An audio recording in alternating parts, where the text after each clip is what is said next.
नारायणं नमस्कृत्य नरं चैव नरोत्तमं देवीं सरस्वतीं व्यासं ततो जयमुदीरयेत् मोखं करोति वाचालं पङ्गुं लङ्घयते गिरिं यत्कृपातमहं वन्दे परमानन्दमाधवं यत्कृपातमहं वन्दे परमानन्दमाधवं।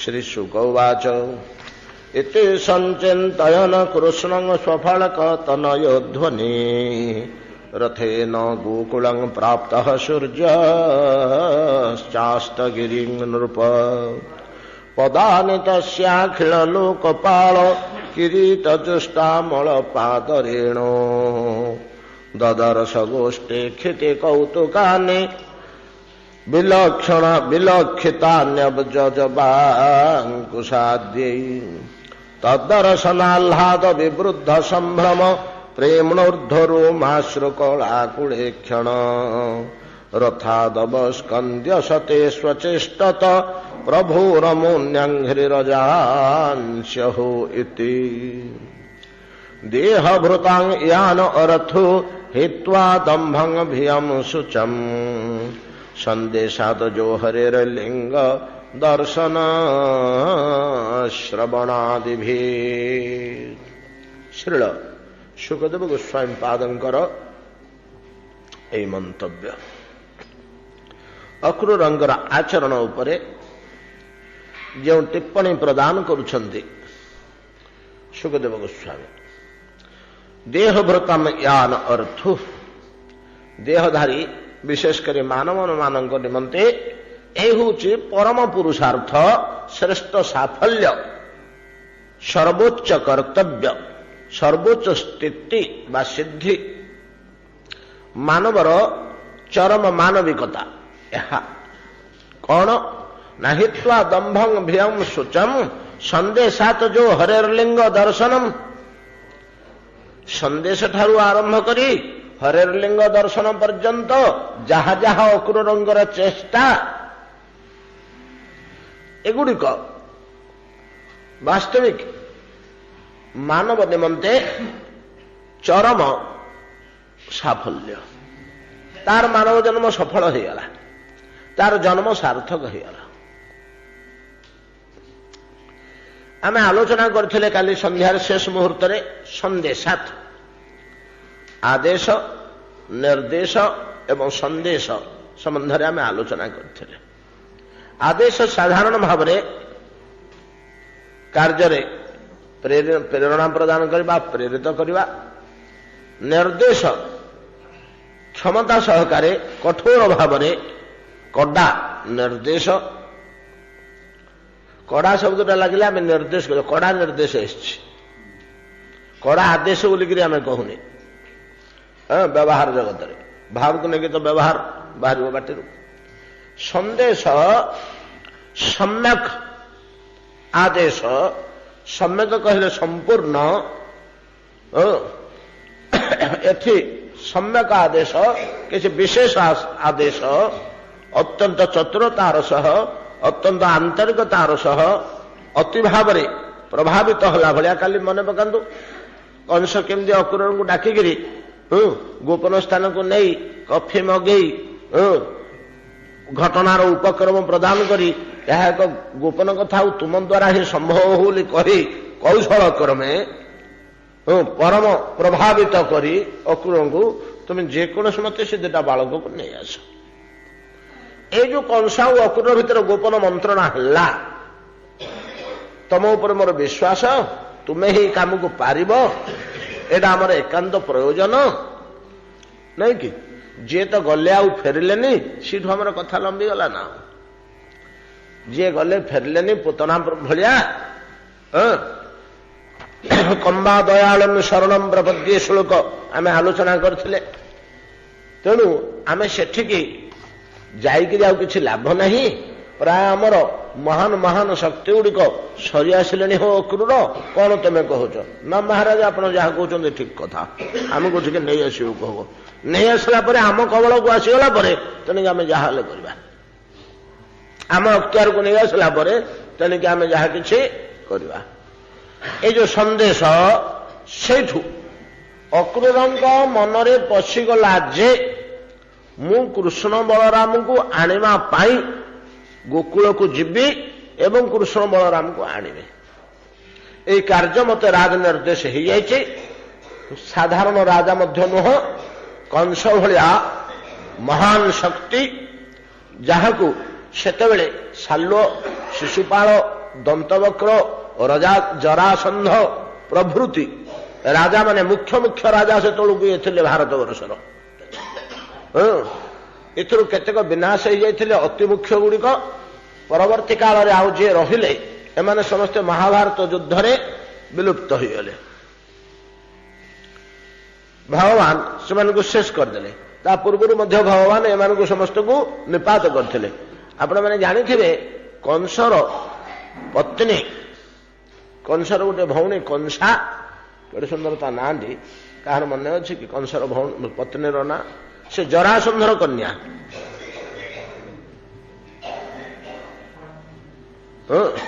ସେ ଜରାସନ୍ଧର କନ୍ୟାକୁ କଂସ ବିବାହ କରିଥିଲେ। ତେଣୁ କଂସର ସମର୍ଥକ ହିସାବରେ ପ୍ରାୟ ଭାରତର ସବୁ ଦୁର୍ଦ୍ଦାନ୍ତ ରାଜାମାନେ ତାର ସମର୍ଥନରେ ଥିଲେ। ସବୁତକ ଦୁର୍ଦ୍ଦାନ୍ତ ରାଜା। ଅବଶ୍ୟ ତତ୍କାଳୀନ ରାଜା ଦ୍ରୁପଦ ଏବଂ ଦୁର୍ଯ୍ୟୋଧନ, ଏମାନେ ସବୁ ଦୁଇ ଚାରି ଜଣ ଆର୍ଯ୍ୟ ସଂସ୍କୃତି ସମ୍ପନ୍ନ ରାଜା। ଏମାନେ କେତେ ଦୂର କଂସଙ୍କର ସପକ୍ଷରେ ଥିଲେ କହି ହେଉନି, କିନ୍ତୁ ବିପକ୍ଷ ଥିଲା ଭଳିଆ କିଛି ଜଣାପଡୁନି। କିନ୍ତୁ ସପକ୍ଷରେ ଏମାନେ ସମସ୍ତେ ଥିଲେ। ଶିଶୁପାଳ, ଜରାସନ୍ଧ, ଦନ୍ତବକ୍ର, ଶାଲ୍ୟ ପ୍ରଭୃତି ବଡ଼ ବଡ଼ ଶକ୍ତିଶାଳୀ ରାଜା ଗୁଡ଼ାକ।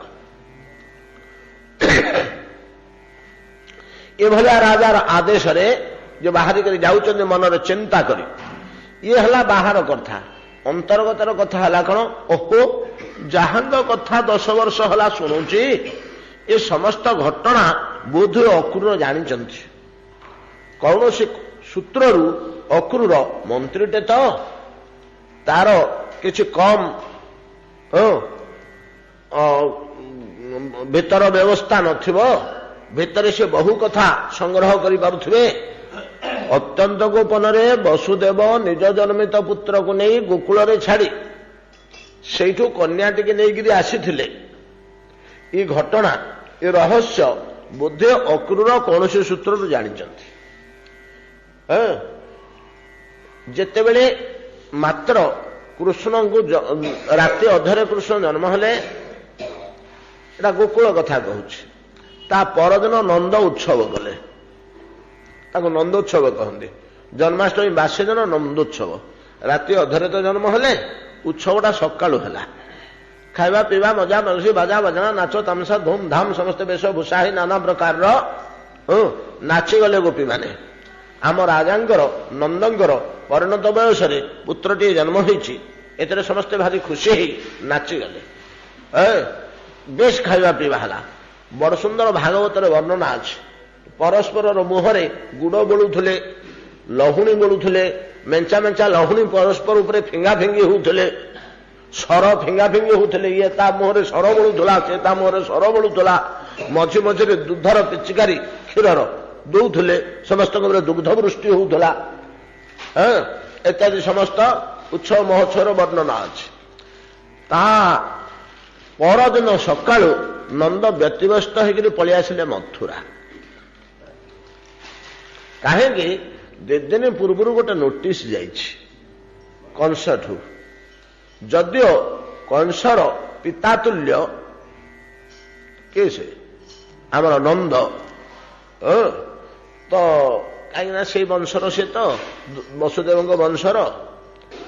ଏଠାରେ ଯାଇଛି ଯେ ନନ୍ଦ, ବର୍ଷେ ହେଲାଣି ତୋର ଖଜଣା, ବର୍ଷ ସରିବାକୁ ବସିଲାଣି, ତୁ ତୋର ପାଉଣା ରାଜଦରବାରରେ ଦାଖଲ କରିନୁ। କରଦ ରାଜା ମାନେ କର ଦିଅନ୍ତି ତ।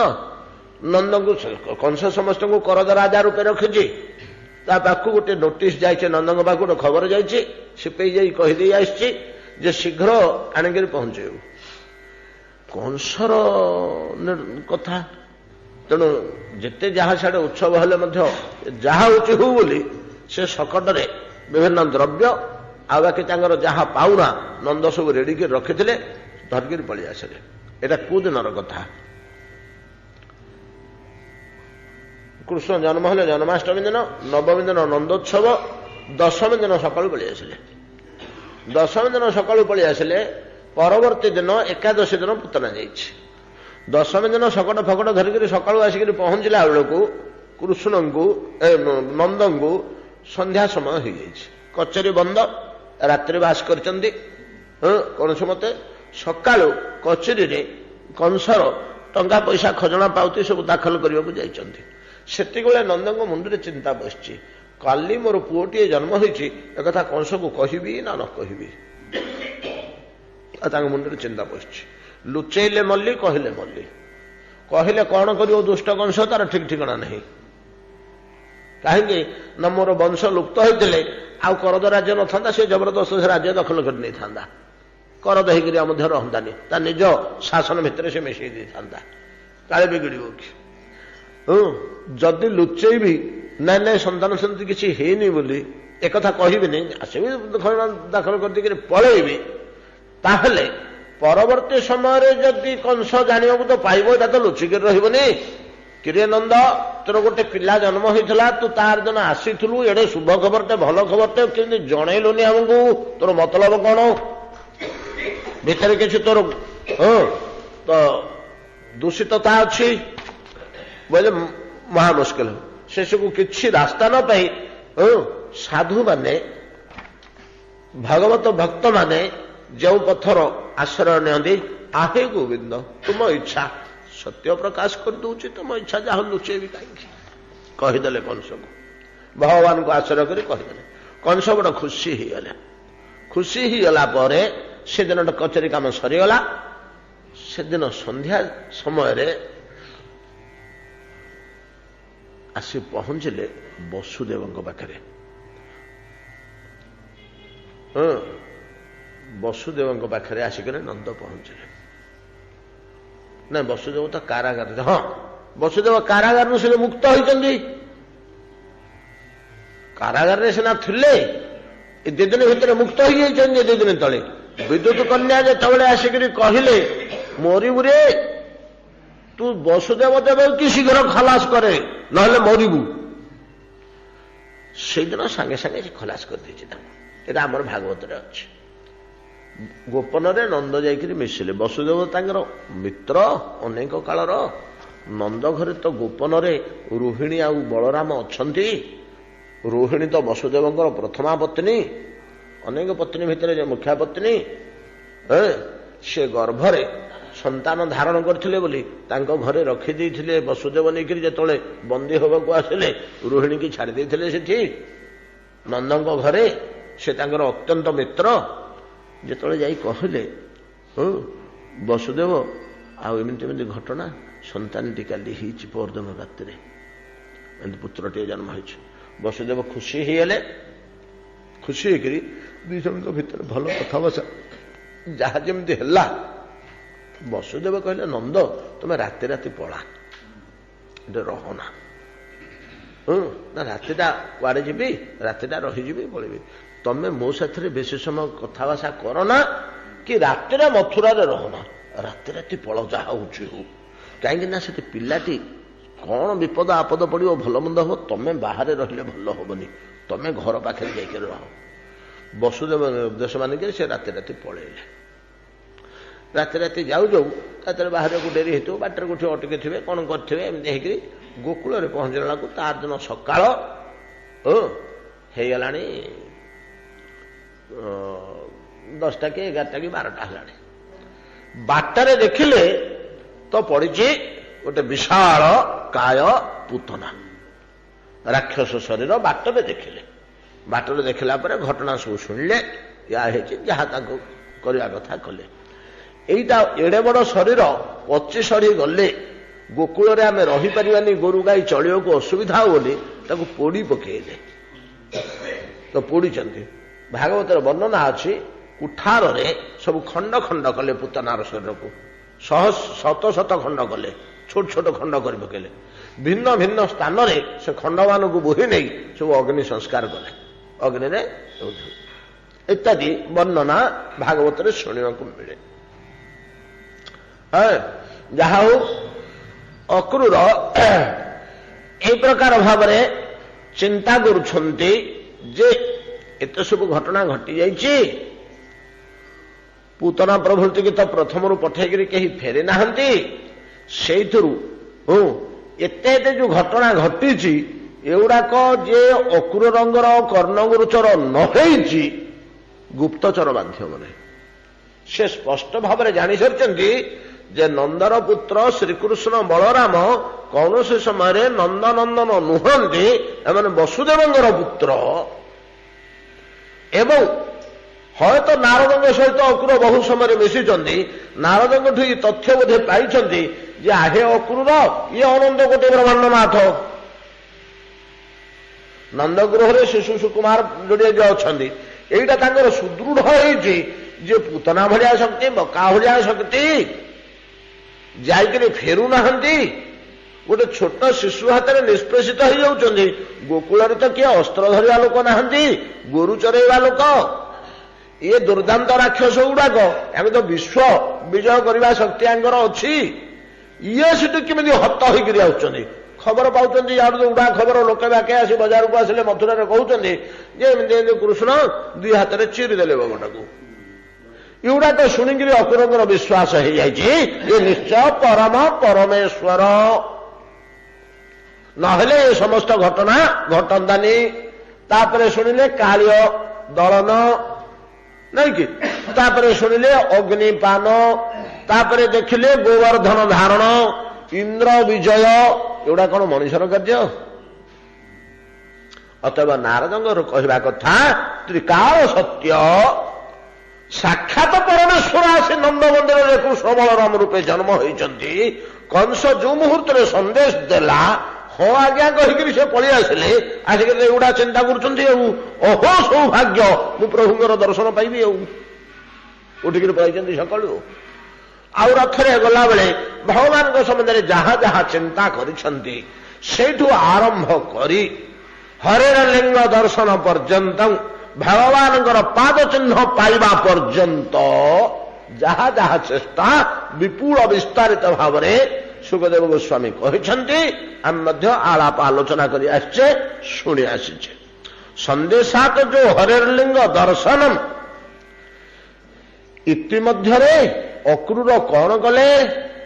କଂସର ସନ୍ଦେଶ ପାଇବାଠୁ ଭଗବାନଙ୍କ ପାଦ ଚିହ୍ନ ଦର୍ଶନ ପର୍ଯ୍ୟନ୍ତ ଯାହା ଯାହା କାର୍ଯ୍ୟ କରିଛନ୍ତି, ଯୋଉ ଚିନ୍ତା କରିଛନ୍ତି, ଯୋଉ ଆଚରଣ କରିଛନ୍ତି, ଯୋଉ ପାଦ ସ୍ପର୍ଶ କରିକିରି ପାଦ ଧୂଳି ଦେହରେ ବୋଳି କୃଷ୍ଣ ପାଦ ଧୂଳି ଯାହା ବିଚାର କରିଛନ୍ତି, ଏଇଥିରେ ସୁଖଦେବ ଗୋସ୍ୱାମୀ କହୁଛନ୍ତି ଯେ ଲେଶ ମାତ୍ର ଦମ୍ଭ ଭିୟ ସୂଚ ୟାର ଗନ୍ଧ ନାହିଁ ଅକ୍ରୂରଙ୍କର କାର୍ଯ୍ୟକଳାପ ଭିତରେ। ଏତକ କାର୍ଯ୍ୟକଳାପ ଭିତରେ କଂସ ସନ୍ଦେଶ ଠାରୁ ଆରମ୍ଭ କରି, କଂସର ଅନୁରୋଧ ଠାରୁ ଆରମ୍ଭ କରି ଭଗବାନଙ୍କ ପାଦ ଚିହ୍ନ ଉପରେ ଲୋଟି ପଡିବା ପର୍ଯ୍ୟନ୍ତ ଏତକ ଭିତରେ ଯାହା ଅକ୍ରୂରଙ୍କର ଚିନ୍ତାଧାରା, ଆଚରଣ, କାର୍ଯ୍ୟକଳାପ, ଇତି ଦମ୍ଭ ଭିୟ ସୂଚର ଗନ୍ଧ ନାହିଁ, ଲେଶ ମାତ୍ର ଗନ୍ଧ ନାହିଁ। ଅତଏବ ଏଇତକ ଆଚରଣ ତାଙ୍କର ଅକ୍ରୂରଙ୍କର ଏଇ ସମୟତକର ଆଚରଣ କଂସ ନିର୍ଦ୍ଦେଶ ଦବାଠୁ ଯେତେବେଳେ ସେ ଜାଣିପକେଇଲେ ଯେ ମତେ ହିଁ ଯିବାକୁ ପଡିବ କୃଷ୍ଣ ବଳରାମଙ୍କୁ ଆଣିବା ପାଇଁ, କି ରାତି ପାଇଲେ କଂସର ନିର୍ଦ୍ଦେଶ ହେଇଗଲା, ସେଇଠୁ ସେ ଯାହା ଭାବି ହେଉଛନ୍ତି ଭଗବାନଙ୍କର ପାଦ ଚିହ୍ନ ସ୍ପର୍ଶ କଲା ପର୍ଯ୍ୟନ୍ତ ଯାହା ଯାହା ସେ ଚିନ୍ତା କରିଛନ୍ତି, ନା ସେଥିରେ ଦମ୍ଭ ଅଛି, ନା ସେଥିରେ ଭୟ ଅଛି, ନା ସେଥିରେ ଶୋକ ଅଛି। ଏଇ ଯୋଉ ତିନୋଟି ଜିନିଷ ଆମେ 2 ଦିନ 3 ଦିନ ଧରି ଘାଣ୍ଟିଲେ, କାହିଁକି ଘାଣ୍ଟିଲେ? ଏ ତିନିଟାର ସ୍ୱରୂପ ଜାଣିବାକୁ, ଦମ୍ଭ କଣ, କୋଉଠୁ ଉତ୍ପତ୍ତି, କାହାର ଶକ୍ତି କଣ କରେ ନାଇଁ କି ଏଗୁଡିକ ସବୁ ଆମେ ବିପୁଳ ଭାବରେ ଆଲୋଚନା କଲେ।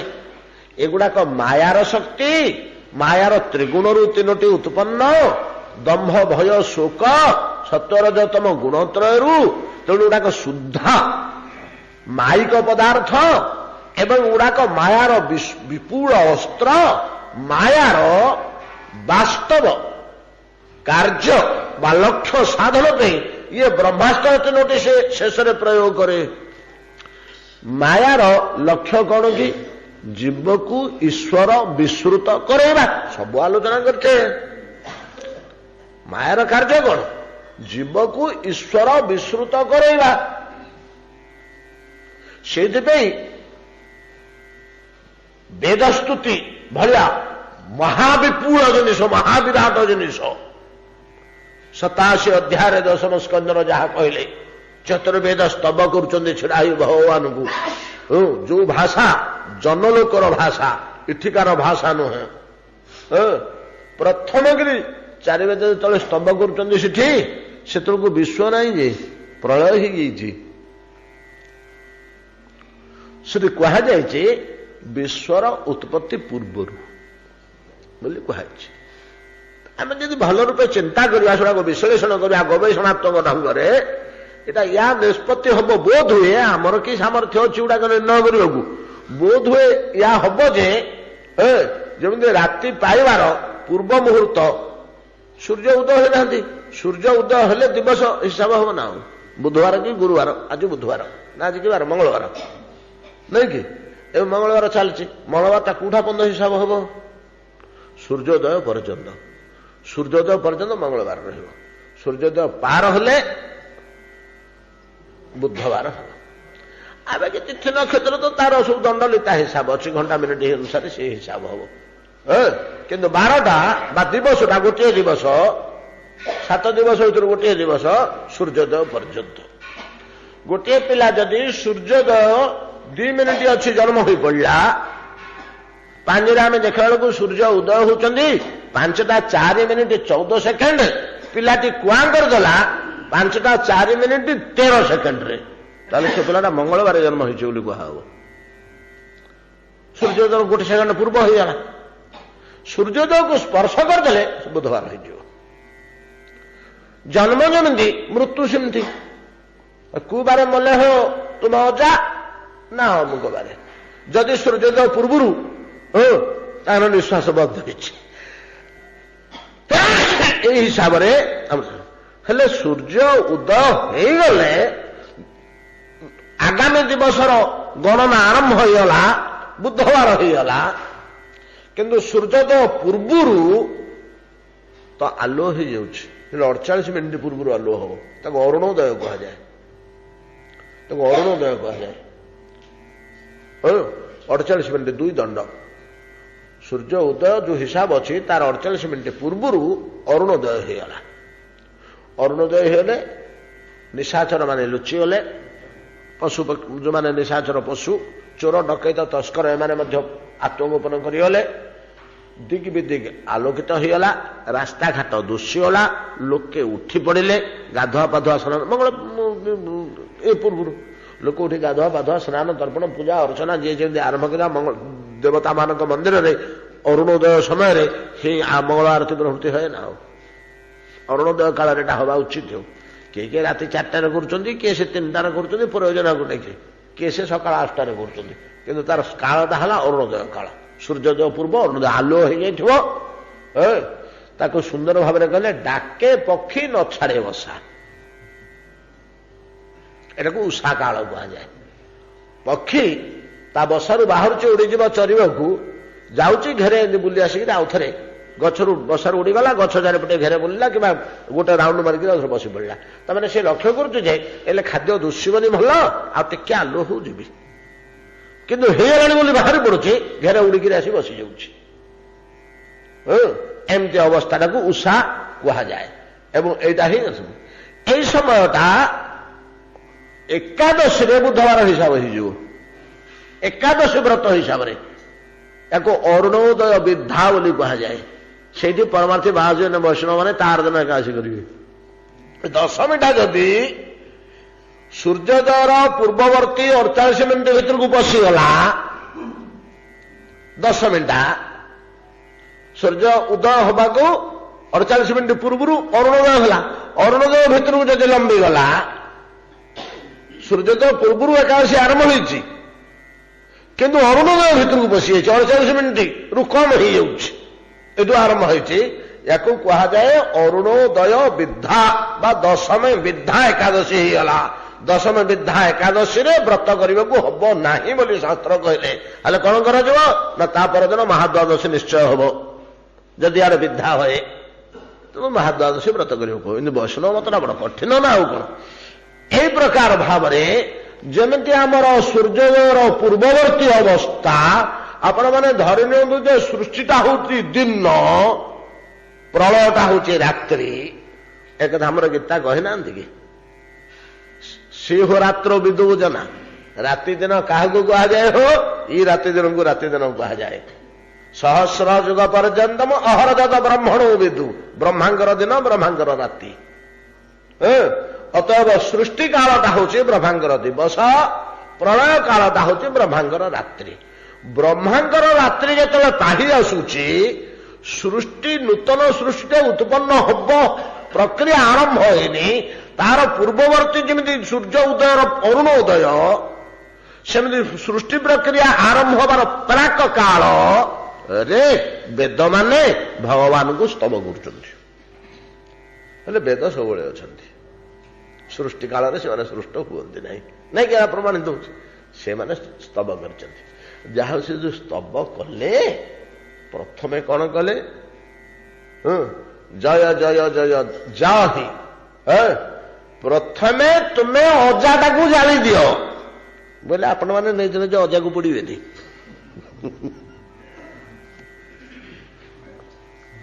ବେଦର ନିର୍ଦ୍ଦେଶ ଭଗବାନଙ୍କ ପାଖରେ ପ୍ରାର୍ଥନା କରୁଛନ୍ତି, ପ୍ରଭୁ ଅଜାଟାକୁ ପୋଡ଼ି ଦିଅ।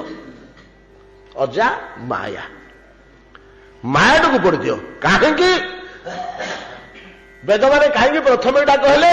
ନା ଏକମାତ୍ର ଆମର ବିରୋଧ ହଉଛି ମାୟା। କାରଣ ନା ଆମେ ଚାହୁଁଛୁ, ଆମର କର୍ତ୍ତବ୍ୟ ହେଲା ଜୀବକୁ ଈଶ୍ୱର ଶ୍ରୁତି ପ୍ରଦାନ କରିବା, ନାଇଁ କି? ବେଦ ଉପନିଷଦ ପୁରାଣର କି କାର୍ଯ୍ୟ? ଈଶ୍ୱରଙ୍କୁ ସ୍ମରଣ ରଖିବା ଯଦି ଏକମାତ୍ର କାର୍ଯ୍ୟ হয়, ଏଇ କାର୍ଯ୍ୟଟା ତ ସେମାନେ କରୁଛନ୍ତି। ଆଉ ବେଦ ନିରନ୍ତର ଆଣ୍ଠୁ ପକେଇ ପରିଶ୍ରମ କରୁଛନ୍ତି, ଲାଗି ପଡି ଚେଷ୍ଟା ଯତ୍ନ କରୁଛନ୍ତି, ପ୍ରତ୍ୟେକଟି ମଣିଷ କେମିତି ଈଶ୍ୱର ଶ୍ରୁତି ଲାଭ କରୁ, ଈଶ୍ୱରଙ୍କୁ ଭୁଲି ନ ଯାଉ। ମାୟା କରୁଛି ପ୍ରତ୍ୟେକ ଲୋକ କେମିତି ଈଶ୍ୱରଙ୍କୁ ଭୁଲନ୍ତୁ। ପରସ୍ପର ବିରୋଧ କାର୍ଯ୍ୟ ହେଇଗଲାନି କି? ତେଣୁ ବେଦମାନେ କହୁଛନ୍ତି, ପ୍ରଭୁ ମାୟାଟାକୁ ଆପଣ ଶୀଘ୍ର ଜାଳି ଦିଅନ୍ତୁ, ଆଉ ଆମ କାମରେ କିଏ ବାଧା ଦବନି। ଆମେ 5ଟା ବର୍ଷ ଭିତରେ ଜଗତଟାକୁ ଈଶ୍ୱର ଶ୍ରୁତି ଦେଇ ପକେଇବୁ, ଗୋଟିଏ ଲୋକ ଆଉ ବାକ୍ୟ ରହିବନି। ଆଉ ଆମେ ୟାରୁ ଯେତେ ଈଶ୍ୱର ଶ୍ରୁତି ଦେଇ ଦେଇ ଯାଉଛୁ, ସେ ତ ତାଙ୍କର ଧନ ରତ୍ନ ପ୍ରତିଷ୍ଠା ଭୋଗ ବିଳାସ ନ ପାରିଲା ବେଳକୁ ବ୍ୟାଧି ରୋଗ ନିନ୍ଦା ଅପଯଶ ଭର୍ତ୍ତି କରି ତା ଘରେ। ଯେ ଲୋକ ଧନ କାମିନୀ କାଞ୍ଚନ ନ ଭୁଲିଲା, ତାକୁ ରୋଗ ବ୍ୟାଧି ପୁରେଇଲା ତା ଘରେ। ଆଉ ସେ ନିରୁପାୟ ହେଇକି ଈଶ୍ୱରଙ୍କୁ ଭୁଲିବ। ଆଉ ନାନା କୌଶଳରେ ଈଶ୍ୱରଙ୍କୁ ଭୁଲେଇ ଦଉଛି।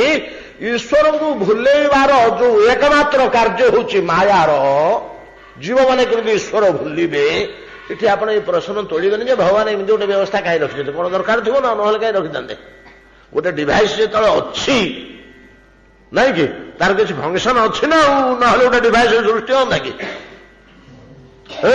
ତେଣୁ ନିଶ୍ଚୟ ତା ଭିତରେ କିଛି ରହସ୍ୟ ରହିଛି। କାହିଁକି ଭଗବାନ ମାୟାଟାକୁ ନିର୍ମାଣ କରିଛନ୍ତି?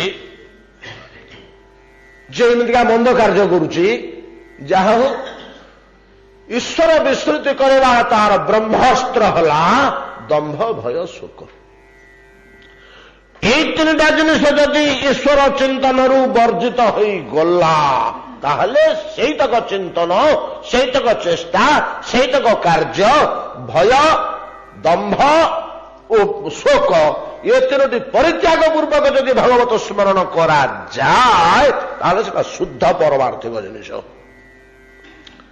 ଆମର ଏଠି ଯୋଉ ଆମେ ଭାଗବତ ଆଲୋଚନା କରୁଛେ, ହରିକଥା ଶ୍ରବଣ କରୁଛେ, ଏଇଟା ଶୁଦ୍ଧ ହବ ନା ନ ହବ? ଭଲରେ ତ ବିଚାର କଲେ ବୋଧେ ଶୁଦ୍ଧ ହବନି।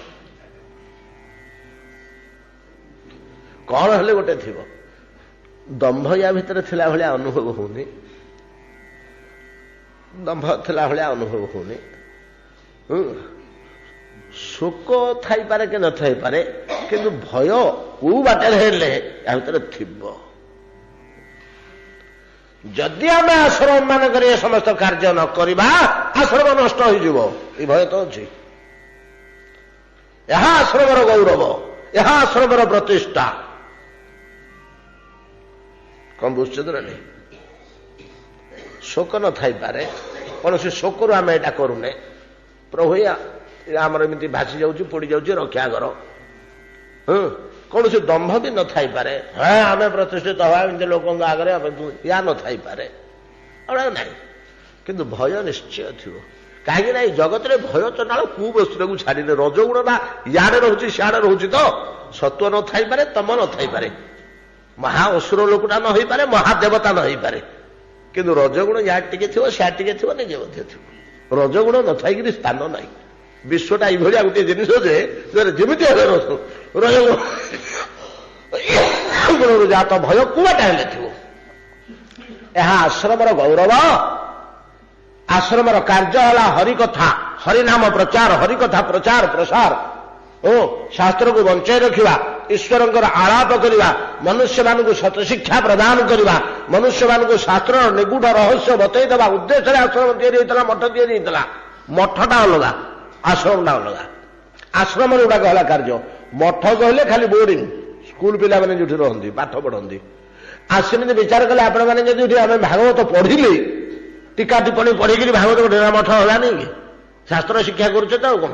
ଆମେ ସବୁ ଛାତ୍ର ଭଳିଆ, ଆଉ କଣ? ମଠ କହିଲେ ଛାତ୍ରାବାସ। ତ ମଠକୁ ଛାତ୍ରାବାସ ବୋଲିକିରି ଆମର ପ୍ରହରାଜ ଭାଷାକୋଷ ନିର୍ଣ୍ଣୟ କରିଛନ୍ତି। ମଠ କହିଲେ ଛାତ୍ରାବାସ, ଯୋଉଠି ଛାତ୍ରମାନେ ରହି ଖାଇବା ପିନ୍ଧିବାକୁ ପାଇ ପାଠ ପଢନ୍ତି। ଖାଇବା ପିନ୍ଧିବାକୁ ଆପଣମାନେ ପାଉନାହାନ୍ତି, ଏଠୁ ଖାଲି ଭାଗବତ ଟିକେ ପଢୁଛନ୍ତି। କାହିଁକିନା ଆଜିକାଲି ତ ଖାଇବା ପିନ୍ଧିବାକୁ କିଏ ଯୋଗେଇ ଦଉନାହାନ୍ତି। ରାଜା ରାଜୁଡା ମାନେ ଦଉଥିଲେ ଯେ, ସେତେବେଳେ ଛାତ୍ରମାନେ ପଢୁଥିଲେ ଖାଇ ପିନ୍ଧିକିରି ସେଠି। ଆଚ୍ଛା କିଏ ଦଉନାହାନ୍ତି, ଆଉ ଖାଇବା ପିନ୍ଧିବା କଣ ହବ? ଯାହା ହଉ, ତ ଏତାଦୃଶ ଭାବରେ ତ ମାୟାର ରଜୋଗୁଣରୁ ଉତ୍ପନ୍ନ ଏ ତିନିଟା ଜିନିଷ ଯଦି ନ ରହେ, ତାହା ବିଶୁଦ୍ଧ ହରିସ୍ମରଣ ବା ନିର୍ମଳ ଭଜନ ପ୍ରକ୍ରିୟା। ସେଥିରେ ନିଶ୍ଚିତ ଗୋବିନ୍ଦ ସନ୍ତୁଷ୍ଟ ହେବେ, ସମ୍ପୂର୍ଣ୍ଣ ସବୁଥିରେ ସନ୍ତୁଷ୍ଟ ହେବେ, ସବୁଡ଼ା ସ୍ୱୀକୃତି।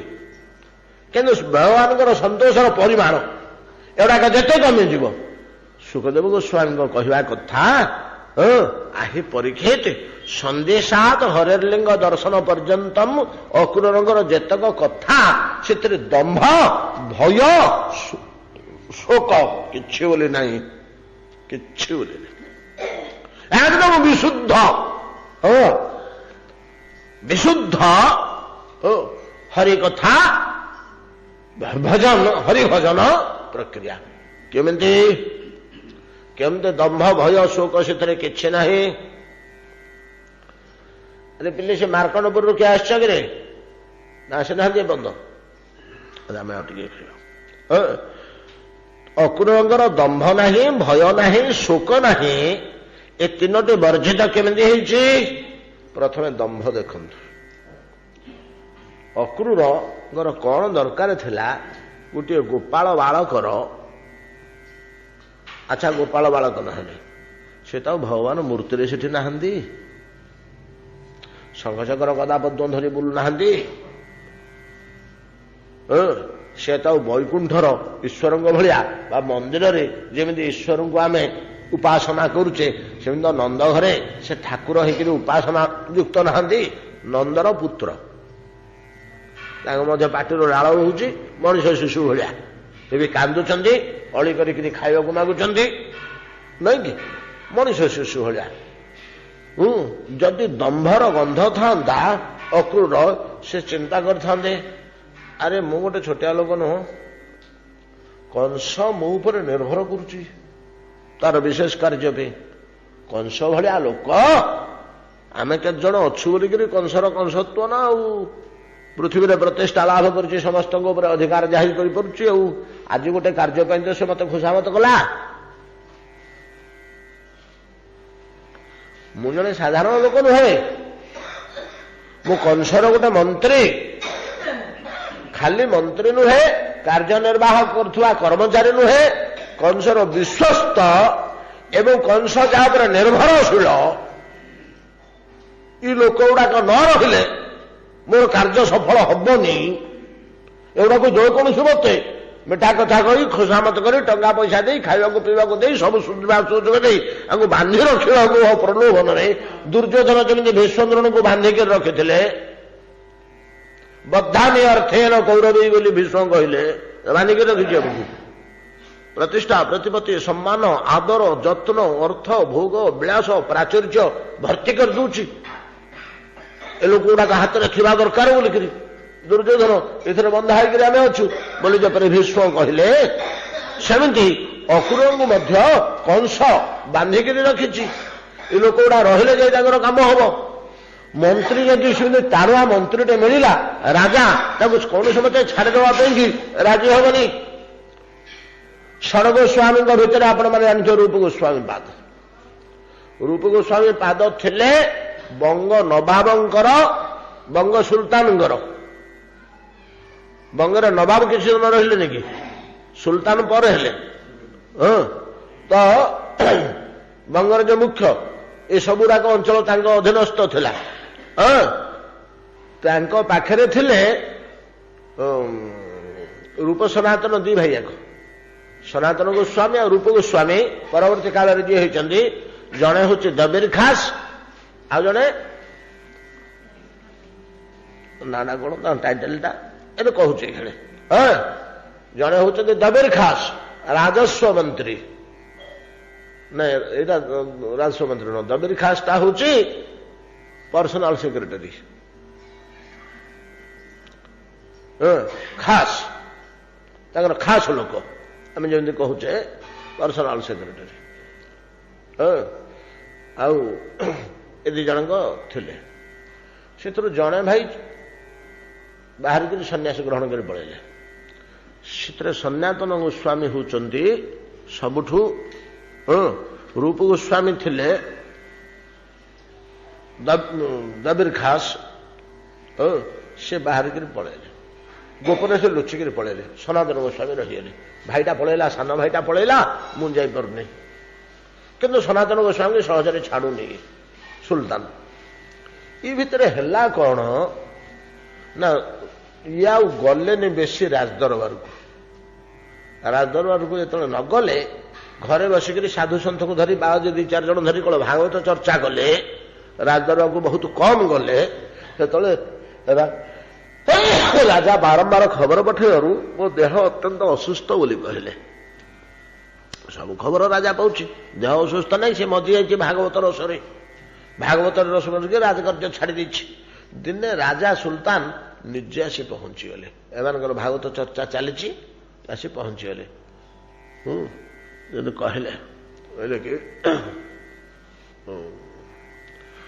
ତ ମନ୍ତ୍ରୀଜୀ, ଆଉ ଆପଣ ଇଆଡ଼େ ରହିଲେ, ସାରା ରାଜକାର୍ଯ୍ୟ ସବୁ ଗୋଳମାଳ ହେଇଗଲା, ଆପଣଙ୍କ ବିନା ତ ଚଳିବନି, ଆଉ ଅସୁବିଧା ହେଉଛି। ଆପଣଙ୍କୁ ଏଲାଉ କରାହେଲା, ଆପଣ ଘଣ୍ଟେ ଘଣ୍ଟେ ଆସନ୍ତୁ। ଆପଣଙ୍କୁ ଯାହା ରାଜକୀୟ ପାରିଶ୍ରମିକ ଦିଆ ହେଉଥିଲା, ଆପଣଙ୍କ କାର୍ଯ୍ୟ ପାଇଁ ତାର 2 ଗୁଣ ଦିଆଯିବ। ଯାହା ଯେଠୁ ଆପଣ ରାଜ ବର୍ତ୍ତନ ପାଉଥିଲେ, ତା 2 ଗୁଣ ପାଇବେ। ଆଉ ଗୋଟିଏ ଘଣ୍ଟା ଅନ୍ତତଃ ଆପଣ ରାଜଦରବାରକୁ ଆସିବେ। ଘଣ୍ଟାକ ଭିତରେ ଆପଣଙ୍କ ଯାହା ଆମର ଟିକେ ଦେଖା ଚାହାଁ କରିଦେଇକିରି ବୁଦ୍ଧି ବତେଇ ଦେଇ, କେମିତି ବୁଦ୍ଧିମାନ ଲୋକଟା ଥିଲା, ଦେଇକିରି ଆସିବେ। ଆପଣ ଭାଗବତ ଚର୍ଚ୍ଚା କରନ୍ତୁ, ଆପଣ 24 ଘଣ୍ଟା କରନ୍ତୁ, ବସନ୍ତୁ। ଏ ଭିତରେ କିଛି ଯାଇଛନ୍ତି, ଗୋଟିଏ ଘଣ୍ଟା ଆପଣ ରାଜଦରବାରକୁ ଆସନ୍ତୁ। ତାର ଅନୁରୋଧରେ ତ ସନାତନ ଗୋସ୍ୱାମୀ ବାଧ୍ୟତାମୂଳକ ହଁ କରିବାକୁ ବାଧ୍ୟ ହେଲେ। 2 ଗୁଣ ସେ ଦିନଠୁ ବର୍ତ୍ତନ ପାଇଲେ। ରାଜା ଯାହା ଦଉଥିଲେ 2 ଗୁଣ ଦେଲେ ଏବଂ ଘଣ୍ଟା ଏକରି ଗଲେ। ଦିନେ ରାଜା ଖବର ପଠେଇଲା, ହଁ ଆଉ ଗୋଟେ କଥା, ମୁଁ ଯୋଉଦିନ ଖବର ପଠେଇବି ଘଣ୍ଟାଏ ପାଇଁ ଆସିବେ, ସବୁଦିନ ଆପଣ ଆସିବା ଦରକାର ନାହିଁ, ଆପଣ ଭଦ୍ରଠୁ। କିନ୍ତୁ ଆପଣ ପୁରାପୁରି ଛାଡ଼ି ଦିଅନ୍ତୁନି ରାଜଦରବାର। କୌଣସି ମତେ ଲୋକଟାକୁ ବାନ୍ଧି ରଖିବାକୁ ସୁଲତାନ ଚେଷ୍ଟା କରୁଛି। କି ଗୁଣ ତା ପାଖରେ ଥିଲା ଯେ ଏ ଭିତରେ ରାଜା ଦିନେ ଖବର ପଠେଇଲେ, 2 ଗୁଣ ଦରମା ପାଉଛନ୍ତି, ମାସେ 1.5 ମାସ ବିତିଗଲାଣି, ଗଲେ ଯାଇକିରି ପହଞ୍ଚିଲେ, ଆରେ ୟାଙ୍କ ସହିତ କଥା ଆଳାପ ଆଲୋଚନା ପଡ଼ିଲା। ସେତିକିବେଳକୁ ବଙ୍ଗର ସୁଲତାନ ଓଡ଼ିଶା ଆକ୍ରମଣ କରିବା ପାଇଁ ପ୍ରସ୍ତୁତ ହେଉଛନ୍ତି।